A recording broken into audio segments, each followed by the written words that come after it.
గురించి, ధనకనక వస్తు వాహనాల గురించి, సమాజం గురించి ఆలోచించడం కాదు.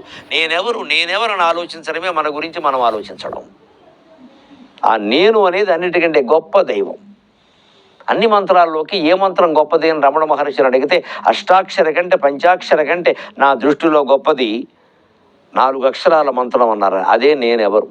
ఆ మంత్రమే ఆయన చెప్పారు అందరికీ. నేనెవరు ఇదే మంత్రం అని చెప్పారు ఆయన. ఇదే ఆలోచించేయమన్నారు అంతే.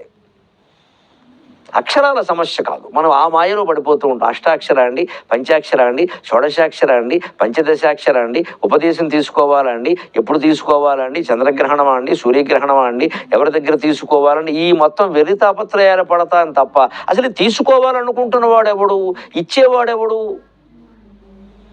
ఎందుకు తీసుకోవాలనుకుంటున్నాడు, వీడెవరో వీడికి తెలియకపోతే కదా, వీడే ఆ దైవం. ఆ మాట గ్రహించడు, కనీసం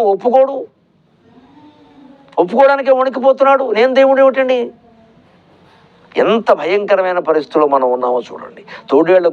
గొర్రెల గుంపులో పెరిగి పెరిగి పెరిగి పెరిగి గొర్రెగానే మారిపోయాం. తోడేలు రాగానే భయపడ్డాం. పోనీ తోడేలుగా పుడితే సుఖంగా ఉంటావా? అంతకంటే ఇంకో మడేలు ఏదో ఉంటుంది దాన్ని చంపడానికి, దాన్ని చూసి భయపడతాం. అంతకంటే ఇంకో ఫిడేలు ఉంటుంది దాన్ని చంపడానికి, దాన్ని చూసి భయపడతాం. ఇలాగ మనం ఉన్న స్థితి ఏమైపోతుందో అని భయపడ్డాము. అంతకంటే ఉన్నత స్థితిలో వాళ్ళని చూసి భయపడ్డాం. ఇవన్నీ మనకి లేకుండా పోవాలంటే ఒకే ఒక మంత్రం రమణ మహర్షి చెప్పింది, నేనెవరు నేనెవరు నేనెవరు. ఆలోచన నిరంతరం. ఆలోచన మాత్రం చేతనే దొరుకుతుంది. అది ఆలోచన కూడా రద్దయిపోతుంది.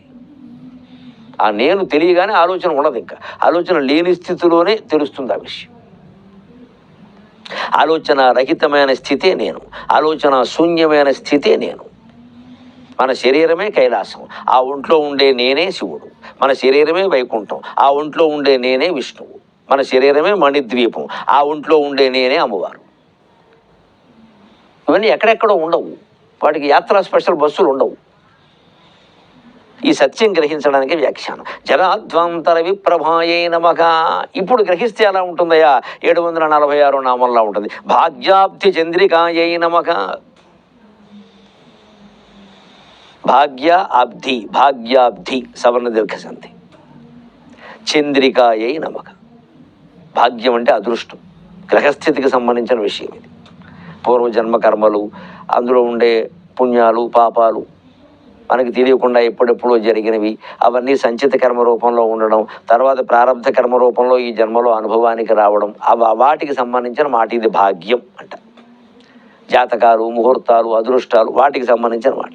ఆ భాగ్యం అనేది అబ్ధి సముద్రం అయితే, చంద్రికాయై నమః అమ్మవారు వెన్నెలలాగా దాన్ని విజృంభింపజేస్తుందట, పులకింపజేస్తుందట.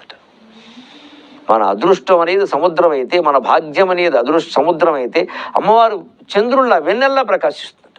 ఎందుకంటే పొన్నమ్మ నాడు వెన్నెల ప్రకాశించగానే సముద్రం మీద పడగానే సముద్రం పొంగుతుంది. అమ్మవారి యొక్క అనుగ్రహం మన జీవితం మీద పడగానే మన అదృష్టం పొంగుతుంది. అందుకని భాగ్యాబ్ధి చంద్రికాయై నమః అంటే భగవంతుడిని నమ్ముకుంటే గ్రహస్థితిలో అన్ని మార్పులు వస్తాయి, రావాల్సిన మార్పులు వస్తాయి. మనం అడగద్దు, వస్తాయి.